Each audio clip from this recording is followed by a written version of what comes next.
Bhavnagar Vallabhipur highway પર અકસ્માત, ખાનગી ટ્રાવેલ્સ અને કાર વચ્ચે અકસ્માત, 4 લોકો ગંભીર રીતે ઈજાગ્રસ્ત હોવાથી હાલ સારવાર હેઠળ.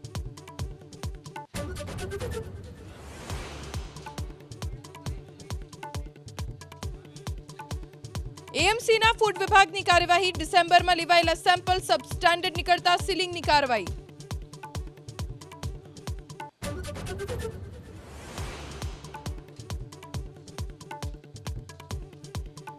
રવિવાર અને નાતાલની રજાઓને લઈ જગત મંદિર દ્વારકામાં ઉમટી પડ્યું ભક્તોનું ઘોડાપૂર, સતત 9મા દિવસે ભક્તોનો ધસારો, સ્થાનિક વેપારીઓને ફાયદો.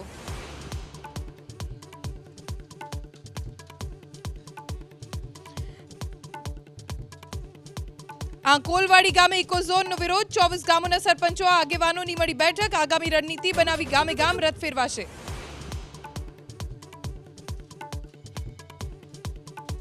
નાતાલની રજાને લઈ સોમનાથમાં પ્રવાસીઓનો ધસારો, લોકો પરિવાર સાથે આવી રહ્યા છે દાદાના ચરણે, નવું વર્ષ સુખ શાંતિ લાવે તેવી કરી પ્રાર્થના.